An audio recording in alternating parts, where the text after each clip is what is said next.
How are you holding up?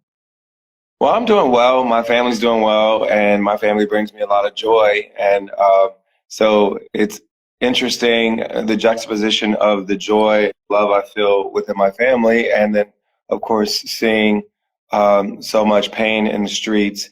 And so we live with both. We live with the broader grief and the broader outrage and the broader resolution that we need to do better, but also. We can still feel that joy and that love and the connection on a human to human level that we get from our friends and our family and our loved ones. And I feel both of those things. I feel them both too, but I guess, this weekend I've been listening to your song, your whole record, which is amazing, but Thank Favorite you. Place for some reason has been sticking in Uh-huh. my head. Uh, And I'm thinking about that and the joy listening to it. And then I think about what's going on in the world and what's in the streets and people dying and this horrible racial justice. And I actually find it hard to express my joy publicly uh-huh. when I see all that. And you've done the reverse. You've kind of leaned into it and you're Yeah. showing the world moments of joy. There are obviously people who feel like this isn't the time for that. Yeah. How do you deal with that? Well, of course, I can't take credit for kind of zigging when everyone else is zagging because I was writing these songs before the pandemic, wrote them before I saw everyone in the streets marching for George Floyd's life. And so these songs, they take a bit longer to develop. I wrote them over 2019 and early 2020. There's a lot of arranging work and mixing and all these other things that go into making an album. So there's a lot of lead time that goes into that process. So the question was, having felt really confident about the album as a body of work, having felt really confident about the group of songs we had put together, do we change our plan now that the world changed quite a bit? And I don't count George Floyd's killing as a dramatic change because, of course, we've seen instances like that before. We saw it with Eric Garner. We saw it with Michael Brown. Different individual circumstances, but symptoms of the same issue within our criminal punishment system and our policing system in the country. And it's something we've been thinking about and talking about for a long time. But of course, the pandemic added a whole different layer to our thoughts about everything, thinking about the way government works, the way healthcare works, the way environmental injustice works, the way we think about our jails and prisons as a vector for disease transmission. A lot of things changed because of the pandemic. And so then the question was, do you release an album during the pandemic?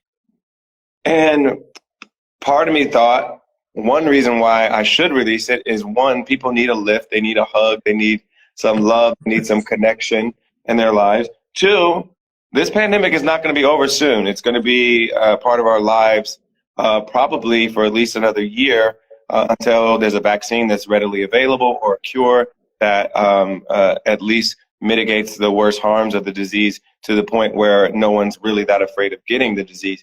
So that could be a year or so or more before that happens.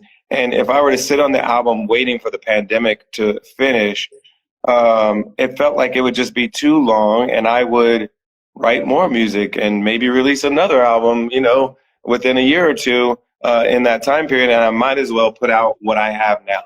And what I have now is something I'm so proud of, put so much heart and soul into it, and it has an added benefit of being a moment of joy and love and connection in a moment when people could use it. Yeah, I mean, and you should be damn proud. It's incredible. Thank you. But do you think about imagery? Like right now, we see so many images of African Americans in pain. Well, yeah, I wrote about it when I introduced the album to the world. I said, so many of the images you've seen of us has been us grieving, us in outrage, us with literal knees on our necks. And, part of what artists can do is express all the things that are components of our humanity, the joy, the connection, all of that. And that's part of what Black art has been doing for so long. We've been insisting on being joyful, insisting on being resilient, despite all the challenges that this world has thrown our way. So when you say that, John, I'm thinking of a song like the last song on the record, "Never Break," Hmm. which is an ode to resilience, right? It is Yeah. exactly what you're talking about there. How do you write something like that? Obviously, you wrote it before all this stuff, as you were saying, but Hmm. what's your process? Like, I mean, that's Well, I mean, all the songs are written in a similar process. I've been writing for such a long time that I've learned what's the best way for me to conjure up a song. But it usually starts with a core of an idea. So this one was "We Will Never Break," and then we played around with different melodies and music around that. And then once we figured out what the rest of the music was, then we built the lyric from that. So usually we'll play around until we're like, oh, this is what the chorus should sound like. This is the central idea of the song. And then I'll scat other ideas for the verse without a lyric, but with a melody and a rhythm. And then eventually come up with the full lyric for the song that tells the story that I want to tell, that tells it from my perspective, and also sings really well. So that's usually the idea. It usually takes around 3 or 4 hours. A lot of times there's another collaborator or two in the room with me doing it. So on this particular song, it was me, Mr. Hudson, Greg Wells, and Nasri. So four of us sitting in a room just jamming on the piano, singing different ideas to each other until we got excited about something. And for my personal inspiration, I was thinking about my own family, and Chris and I, we always talk about how we're not going to get divorced, and you never know what life's going to bring your way, but you try to resolve in your own marriage and in your own relationship that no matter what, we're going to figure it out, we're going to work through it, and we're going to be resilient. And then also the lyric talks about it being bigger than just you and me, and it talks about the things going on in the world that might be challenges to all of us, and it talks about in a more kind of suggestive way human resilience and the resilience of the human spirit, and the idea that love can get us through these crises together. And so this song, written a year and a half ago, ended up being the perfect song to end this album with, as we released it in late June. I mean, in mid-June, in the middle of a pandemic. yeah. And I want to get into criminal justice, but just one last question because I'm sure people want to know, like, when do you show Chrissy the work? Do you like on song like "Never Break"? Do you write it all first and give her a finished piece, or when does Yeah, she I come in? do. I do that. So she doesn't like to hear it too early because she knows it'll probably change. And she doesn't want to fall in love with the early version if it's going to change quite a bit. So I usually let her hear it when it's closer to the finish line. All right. Okay. Now moving to more serious stuff. I mean, Uh-huh. one of the things that I've been thinking a lot about is coronavirus in prison. Before you Hmm. got on, I was just talking about how 6 out of every 10 people in prison haven't even been adjudicated guilty. So you're in Yes. prison and you can get coronavirus and basically a death sentence, and you've Yeah. never even been adjudicated for a crime. And at this point in time, the five largest spreaders of COVID in the country are all prisons, and Yeah. over 585 deaths and 68,000 cases. Um, what do you think? Is there any hope in our prison system in the short term? You've been such an eloquent voice in the long term, but what should they be doing in the short term? Well, we have to understand that prisons and jails were never good for people.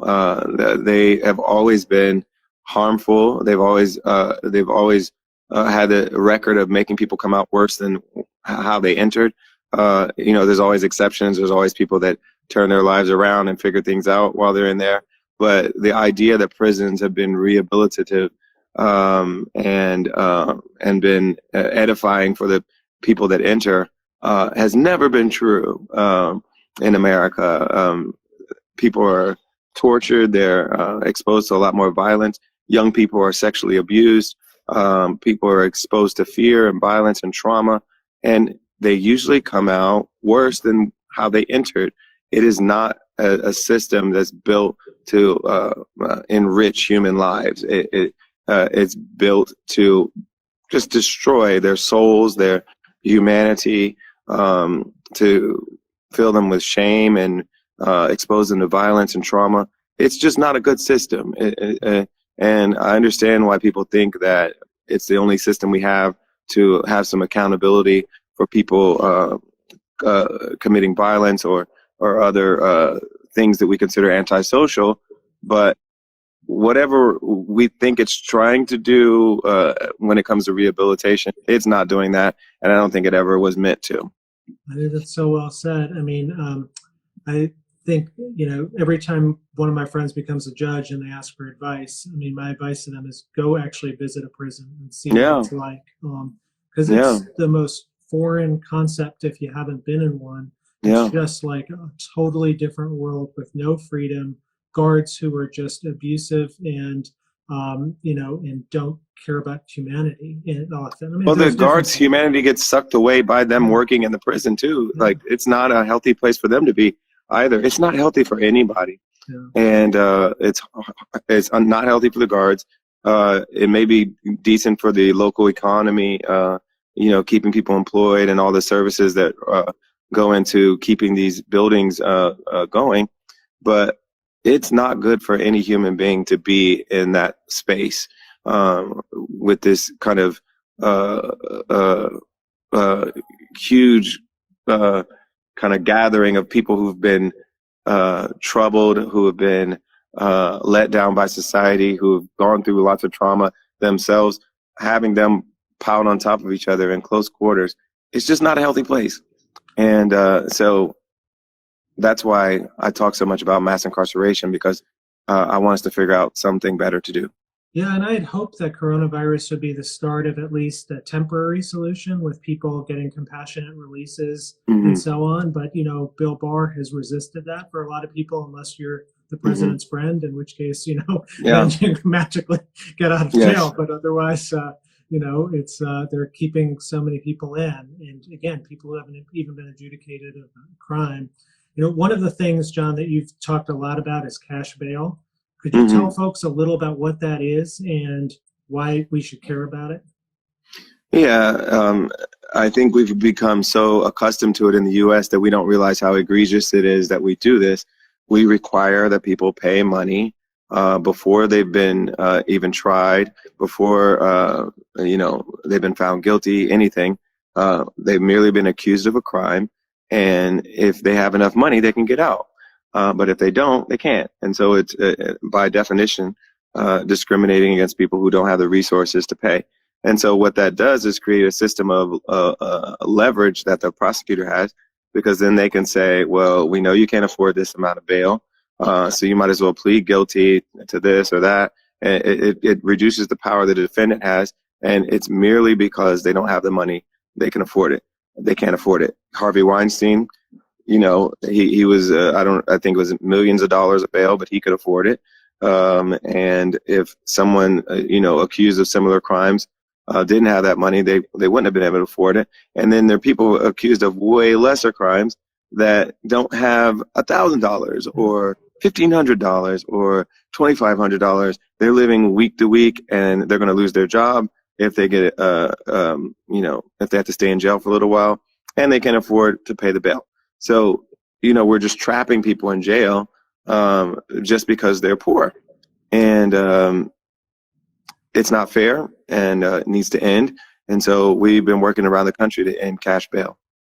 Yeah, and it's something, it's not just unequal, it's also potentially, the intersection with coronavirus. These two things hit together. So exactly. So you're in there for a minor offense. You haven't been even convicted yet. You may not have even done it.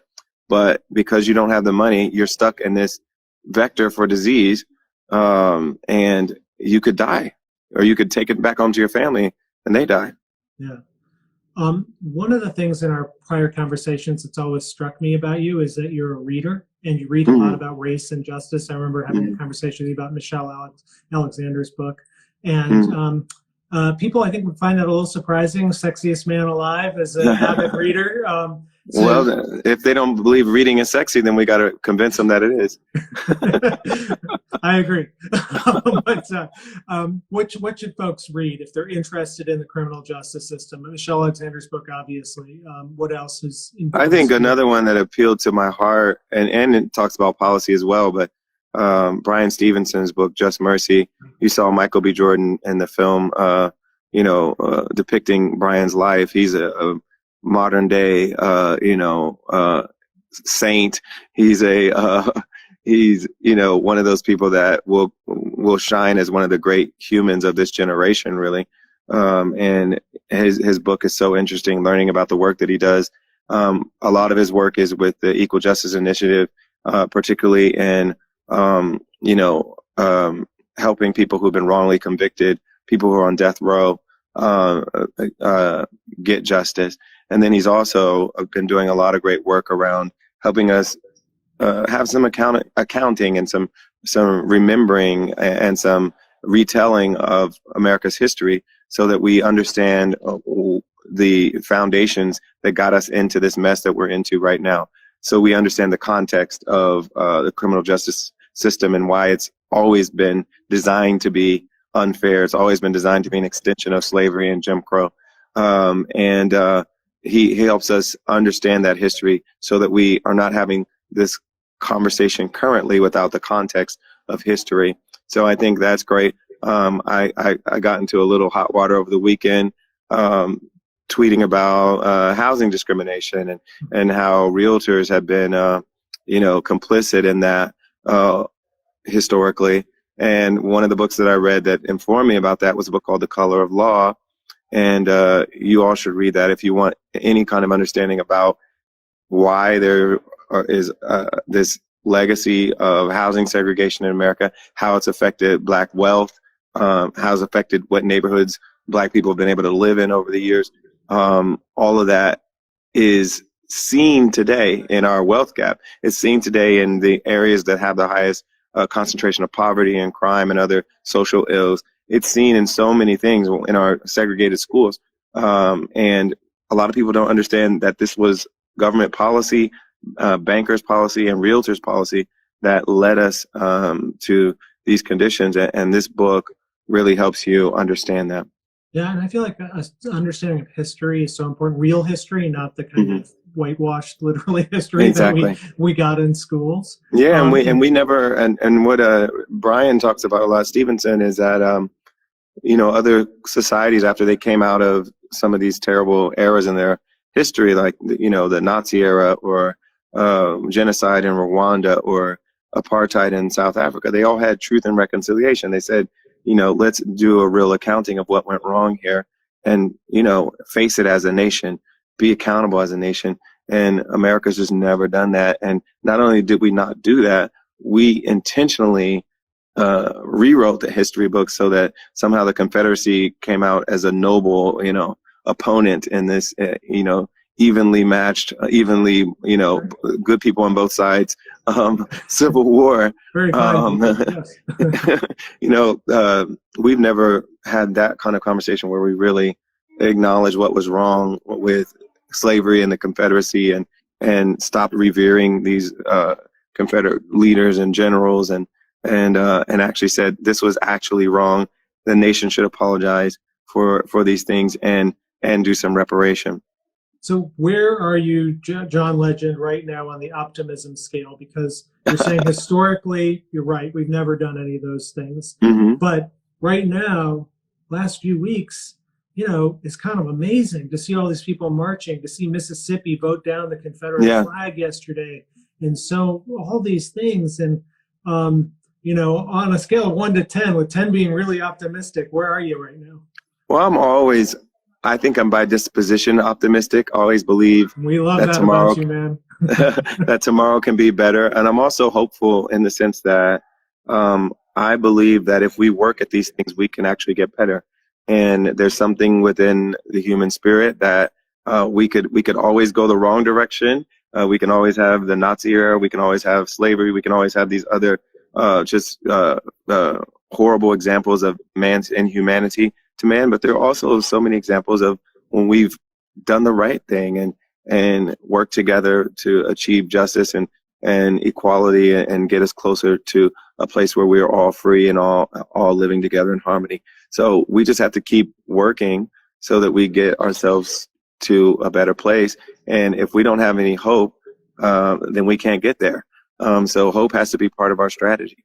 Yeah, and I guess that's really my last question for you. Mm-hmm. It's about hope and optimism that's reflected in the song Never Break. And Mhm. I mean, that's what it's all about, right? And Yeah, you have to have it. That's why you go to work every day. That's why you write the book that you write, because you feel like that, hey, I know things are bad right now, but if I tell this story, I can convince some folks and we can change the tide.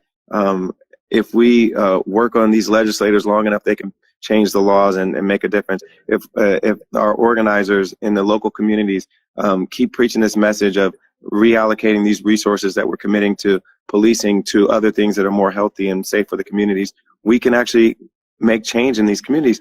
And we see enough times where that actually has worked, that it kind of fuels our optimism, fuels our hope, and makes us say, let's keep going at it and work some more. Yeah, and I know it's the last song on the record, but it's through everything you do, John. The first song on the record, Bigger Love, you know, you say the world feels like it's crumbling. Every new day, another something. But in the end, nobody does us in. And Yeah. And that's what you stand for. And you know, you give us hope and joy and optimism, but also a dose of reality. And you break some of the myths, which even I sometimes have about this country. And I am so grateful to you, and I think all of your listeners and viewers are as well. So we just wish you the best, and Chrissy and the kids, and onward and upward, man. Thank you, Neil. Great to talk to you. Thanks. If you want another awesome video in our Black Excellence series, check out the video right there next to me. I think you'll enjoy it. Continue to believe, and I'll see you there.